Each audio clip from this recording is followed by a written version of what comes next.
అవకాశం ఉంది. అన్న నమస్తే, రండి. రైట్ అన్న నమస్తే, చెప్పండి. ఇప్పుడు లోక్సభ ఎన్నికలు జరుగుతున్నాయి. చేవెళ్ళ ఎంపీ ఎవరు అనుకుంటున్నారు ఇక్కడ అంత లోకల్లో?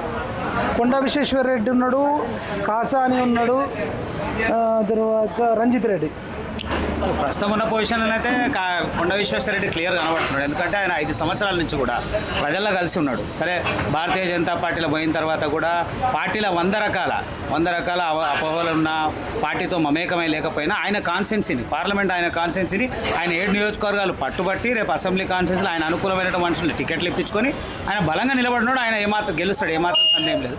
రంజిత్ రెడ్డి మీద కొంచెం వ్యతిరేకత, ఎందుకంటే అధికార పార్టీని కాదని కొత్త పార్టీలోకి వచ్చిండు కాబట్టి కొంత వ్యతిరేకత ఉంటుంది. ఆ పార్టీ బీఆర్ఎస్ పార్టీ వ్యతిరేకత ఉంటుంది. కాంగ్రెస్ వాళ్ళు కూడా అనొచ్చు కదా, ఆల్రెడీ ఉన్న మనిషిని కాదని కొత్త వాళ్ళకి ఇవ్వడము.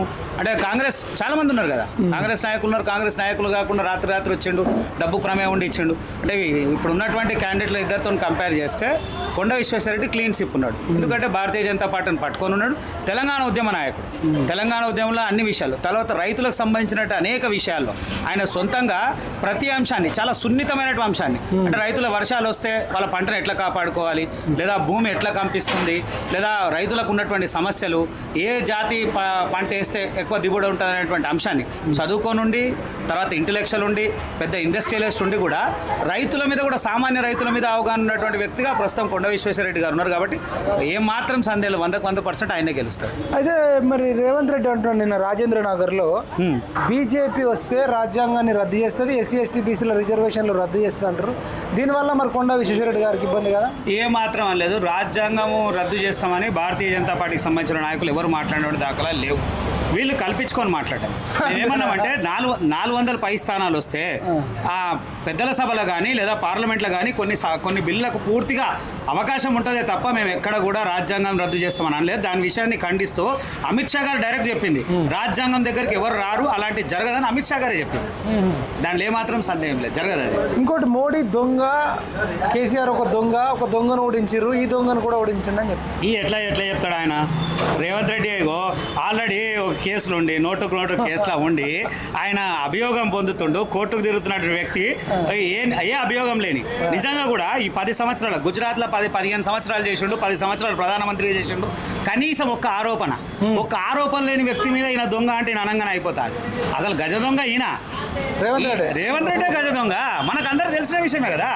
నువ్వు 10 లక్షలు 20 లక్షలు తీసుకుపోయి ఓటు అమ్ముకునేటువంటి పరిస్థితి నువ్వు చట్టంలో తెలుసుకొని అక్కడున్న చంద్రబాబుని మధ్యలో పెట్టుకొని గెలిచి నువ్వు చేసి మళ్ళీ ఉల్టా అనడమేంది?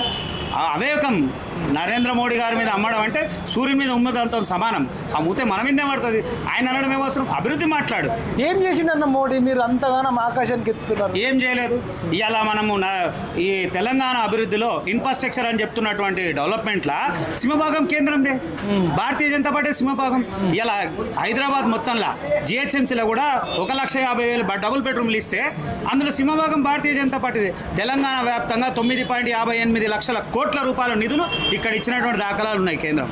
అయితే సమస్య ఏంటంటే ఇక్కడ ఉన్నటువంటి కేసీఆర్ ఆయన ఫోటో పెట్టుకుంటూ ఆయన పేరు పెట్టుకుంటూ కేంద్రం ప్రస్తావించాడు, ఎక్కడ కూడా ప్రస్తావించాడు.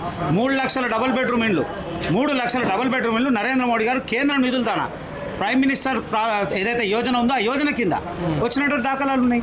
అంటే సరైనటువంటి వాతావరణం లేచి చెప్పలేనటువంటి పరిస్థితుల్లో వ్యతిరేకత కనబడుతుంది.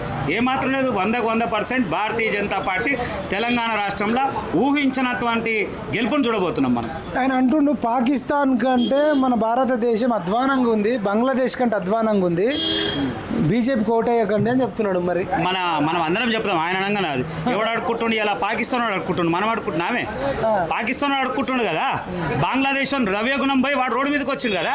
మనం అస్తిత్వాన్ని కాపాడుకొని ఇలా దర్జాగా బతుకుతున్నాం. మనము ఆయనకేం తెలుసు అని ఏడ చదువుకున్నాం, మళ్ళీ ఒకసారి చదువుకోమని.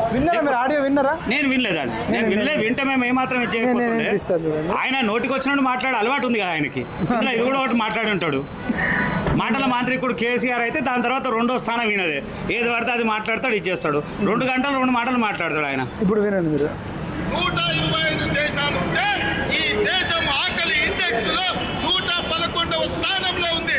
నిజంగా నరేంద్ర మోడీ గారు సిగ్గుతో తల వంచుకోవాలి. పాకిస్తాన్, బంగ్లాదేశ్ కంటే భారతదేశం వెనుకబడ్డది. దరిద్రం దేశం ఆయన రాజకీయ అవగాహన ఇళ్ళనే అర్థమవుతుంది. ఆయన చెప్పడం రాజకీయ అవగాహన అర్థమవుతుంది. నిజంగా 70 సంవత్సరాలు ఇలా కాంగ్రెస్ పరిపాలించింది, ఏం చేసింది? గరీబీ హఠావ్ అనేటువంటి ఇందిరాగాంధీ నినాదం ఇవాళ ఏమాయ ఏడున్నాడు ఆడనే ఉన్నాడు. కానీ భారతీయ జనతా పార్టీ వచ్చిన తర్వాత 25 లక్షల మంది దారిద్ర్య రేఖ నుంచి దాగి మంచిగా బతుకుతున్న దాఖలాలు చూసినాం కదా.